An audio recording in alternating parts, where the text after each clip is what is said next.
Rodrigo Duterte. Nakabaon na yan doon sa tali. Pag pinatay ako, Hiya naman kayo. Sa kauna-unahang pagkakataon, isang vice-presidente ng Pilipinas ang na-impeach ngayong taon. Isa sa mga naging batayan sa impeachment ni Vice President Sara Duterte ang questionableng paggamit sa milyon-milyon pisong confidential funds ng OVP at ng DepEd. Umusad po ang reklamo mula sa Kamara papunta sa Senado pero ilang beses na antala hanggang tuluyang na-archive matapos katigan ng Korte Suprema.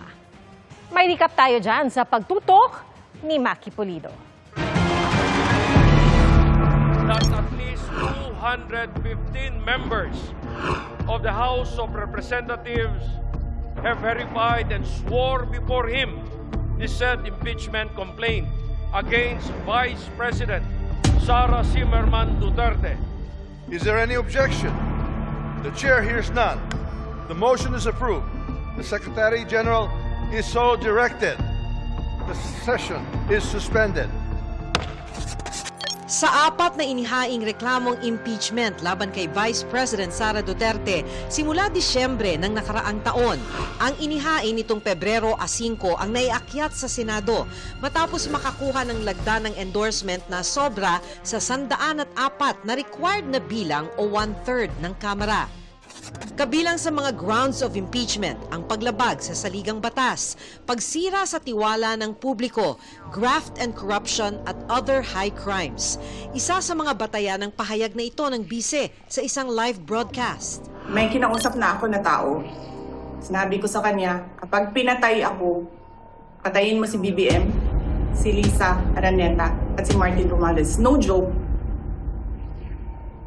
No joke. Nabanggit ding batayan ng paggamit umano ng Office of the Vice President na confidential funds sa loob ng 11 araw noong 2022. Pati ang pamimigay umano niya ng pera sa ilang opisyal ng DepEd na may kinalaman sa procurement, pagkakaroon ng umano'y unexplained wealth at hindi umano pagdedeklara ng lahat ng kanyang ari-arian sa kanyang Statement of Assets, Liabilities and Net Worth. Pero ang paglilitis sa kauna-unahang vice-presidenteng na-impeach sa kasaysayan ng bansa na diskaril dahil sa petisyong ipatigil ang impeachment process. There were 3 priorly filed impeachment complaints and which were not acted upon. The Speaker should have referred it to the Committee on Justice within 3 days.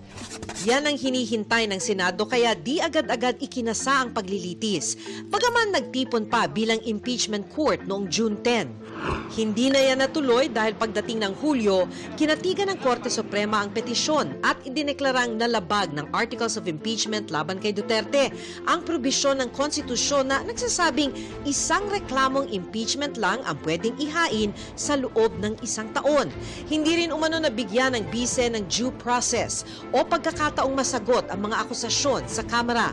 Bagaman pinagdedebatihan ng maraming legal expert ang desisyon, bumoto ang Senado noong Agosto na ilipat sa archives ang impeachment complaint. Ilang kampo ang nagpaplanong buhayin ang reklamo na maaari naman ayon sa Korte kung palilipasin ang 1-year ban at susundin ang prosesong inilatag sa bagong desisyon. Para sa GMA Integrated News, Maki Pulido, nakatutok 24 oras.